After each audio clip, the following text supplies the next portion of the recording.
আসসালামু আলাইকুম। আমন্ত্রণ বাংলা ভিশন সংবাদে আপনাদের সাথে আছি আমি সঞ্জনা সোনিয়া। প্রধানমন্ত্রী তারেক রহমানের সভাপতিত্বে আজ অনুষ্ঠিত হবে সরকারি দলের সংসদীয় সভা। নেওয়া হতে পারে বেশ কয়েকটি গুরুত্বপূর্ণ সিদ্ধান্ত। সংসদ ভবনের সরকার দলীয় সভাকক্ষে এই সভা হবে। জাতীয় সংসদ সচিবালয়ের এক সংবাদ বিজ্ঞপ্তিতে এই তথ্য জানানো হয়েছে। বিজ্ঞপ্তিতে সরকারি দলের সব সংসদ সদস্যকে উপস্থিত থাকার অনুরোধ জানিয়েছেন chief whip Nurul Islam. Speaker, deputy speaker কে হবেন তা নিয়ে চূড়ান্ত সিদ্ধান্ত আসার কথা রয়েছে এই বৈঠক থেকে। এছাড়াও সংসদীয় কমিটি গঠনের বিষয়েও সিদ্ধান্ত নেওয়া হতে পারে। দর্শক, এই মুহূর্তে সংসদ ভবনে আছেন বিশেষ প্রতিনিধি আহমেদ সারওয়ার। সরাসরি যুক্ত হচ্ছে তার সাথে। সারওয়ার, সরকারি দলের সংসদীয় সভা কখন শুরু হবে? প্রধানমন্ত্রী কি পৌঁছেছেন? বিস্তারিত জানাবেন আমাদের। হ্যাঁ, বেশ কিছুক্ষণ আগেই প্রধানমন্ত্রী এই সংসদীয় সভায় অংশগ্রহণের জন্য উপস্থিত হয়েছেন। আপনি জানেন যে প্রধানমন্ত্রী একই সাথে বিএনপির সংসদীয় দলের নেতাও, তো তার সভাপতিত্বেই এই সভাটা শুরু হবে। এটা 11টায় শুরু হওয়ার কথা। আমরা আশা করছি যে 11টায় শুরু হয়ে যাবে, কারণ কিছুক্ষণ আগে আমরা হুইপ রহুল কুদ্দুস তালুকদার দুলুর সাথে কথা বলেছিলাম ভিতরে যাওয়ার ব্যাপারে, বা আমরা কতদূর যেতে পারবো, আমরা কিভাবে কাভার করব সেই বিষয়টা নিয়ে। তখন উনি জানালেন যে উনি প্রধানমন্ত্রীর সামনেই আছেন, কিছুক্ষণের মধ্যে ওনাদের সভা শুরু হবে। তো আমরা আশা করছি যে 11টা বাজার সাথে সাথে অথবা 2-1 মিনিটের মধ্যেই সবার কাজ শুরু হবে। আপনি জানেন যে কাল থেকে এই ত্রয়োদশ সংসদের যাত্রা শুরু হবে। তো সেই কালকে যেহেতু প্রথম অধিবেশনের প্রথম দিন, উদ্বোধনী অনুষ্ঠানে রাষ্ট্রপতি ভাষণ দেবেন, তো এই জন্যই আসলে মূলত সভাটা করা হচ্ছে।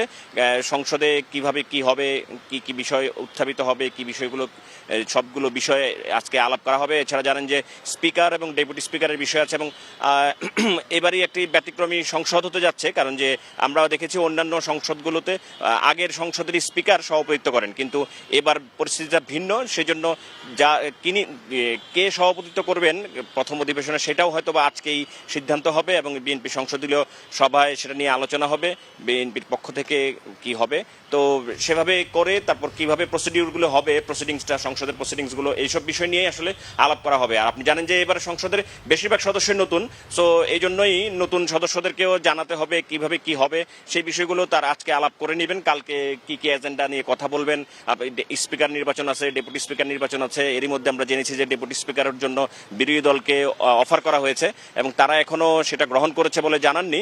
তো এই বিষয়গুলো না হলে, যদি গ্রহণ করেন তাহলে কি হবে, আর যদি গ্রহণ না করেন তাহলে কি হবে, এই সব কিছু বিষয় নিয়েই আসলে আলাপ করা হবে আর কি। সেই বিষয়গুলো নেওয়ার জন্য, প্রস্তুতি নেওয়ার জন্যই সংসদীয় দলের সভাপতি এবং প্রধানমন্ত্রী তারেক রহমান আজকে সংসদীয় সভা ডেকেছেন। আমরা আশা করছি ঘণ্টাখানেকের মধ্যে হয়তো সভা শেষ হবে। শেষ হলে আমাদেরকে চিফ হুইপ এবং তার নেতৃত্বে হুইপরা আমাদেরকে এই বিষয়গুলো জানাবে। তো ততক্ষণ আমাদেরকে আবার বলেছেন যে তারা একটা প্রেস কনফারেন্সের মাধ্যমে আমাদেরকে আসলে জানাবেন যে আজকে সংসদীয় দলের সবাই কি আলোচনা হলো এবং কালকের বিষয়গুলো। স্যার, ধন্যবাদ আপনাকে। দর্শক, সংসদ ভবন থেকে আমাদের সাথে সংযুক্ত ছিলেন বিশেষ প্রতিনিধি আহমেদ সারওয়ার। আগামীকাল বসছে ত্রয়োদশ জাতীয় সংসদের প্রথম অধিবেশন। 2024 সালের 5 আগস্ট শেখ হাসিনা সরকারের পতনের পর এই প্রথম সংসদীয় কার্যক্রম হতে যাচ্ছে আগামীকাল। দীর্ঘ 2 যুগ পর শক্তিশালী বিরোধী দল পেয়েছে জাতীয় সংসদ, যাদের সরব উপস্থিতি ত্রয়োদশ জাতীয় সংসদের প্রথম অধিবেশনেই উত্তাপ ছড়াতে পারে। এদিকে রেওয়াজ অনুযায়ী রাষ্ট্রপতি মোহাম্মদ শাহাবুদ্দিন কাল সংসদে ভাষণ দেবেন, তবে তাকে ভাষণ দেওয়া থেকে বিরত রাখার দাবি জানিয়েছে প্রধান বিরোধী দল জামায়াতে ইসলামী ও এনসিপি। বৃহস্পতিবার সকাল 11টায় ত্রয়োদশ জাতীয় সংসদের প্রথম অধিবেশন শুরু হবে। প্রথম দিনেই সংসদে উপস্থাপন করা হবে 133টি অধ্যাদেশ। ধামরাইয়ে একটি দোতলা ভবনে গ্যাস সিলিন্ডার বিস্ফোরণে দগ্ধ হয়েছেন এক দম্পতি। গুরুতর আহত অবস্থায় ঢাকা মেডিকেল কলেজের বার্ন ইউনিটে ভর্তি করা হয়েছে তাদের। মঙ্গলবার রাতে পৌরসভার কিষাননগর এলাকায় এ ঘটনায় দগ্ধ হন বাদশা মিয়া ও তার স্ত্রী সুমনা। ফায়ার সার্ভিস ও স্থানীয়রা জানান, আগে থেকেই রান্নাঘরে গ্যাস জমে থাকায় চুলা জ্বালানোর সঙ্গে সঙ্গেই বিস্ফোরণ হয়। এতে আগুনে পুড়ে গুরুতর আহত হন তারা। ক্ষতিগ্রস্ত হয় অবকাঠামো।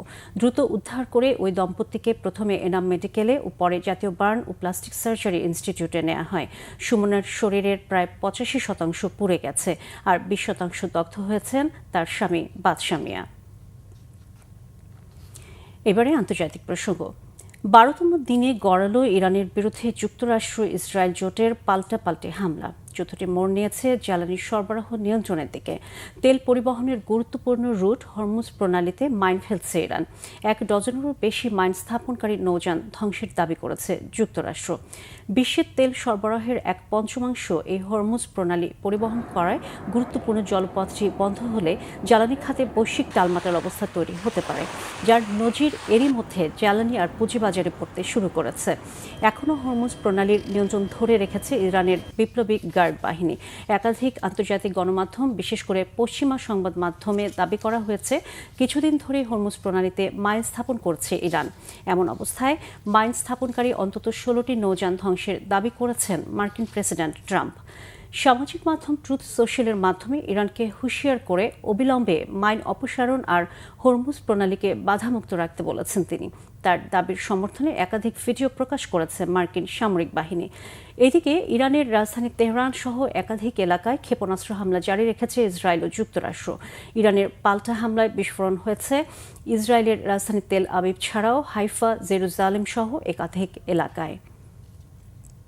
দর্শক, এই ছিল এখনকার মতো। পরের সংবাদ বেলা 12টায় দেখার আমন্ত্রণ রইল। এছাড়া বাংলাভিশন সংবাদ ও সংবাদ সংশ্লিষ্ট অনুষ্ঠান দেখতে ভিজিট করুন www.bvnews24.com ও facebook.com/banglavisionnews এবং সাবস্ক্রাইব করুন youtube.com/banglavisionnews। সাথে থাকার জন্য ধন্যবাদ সবাইকে।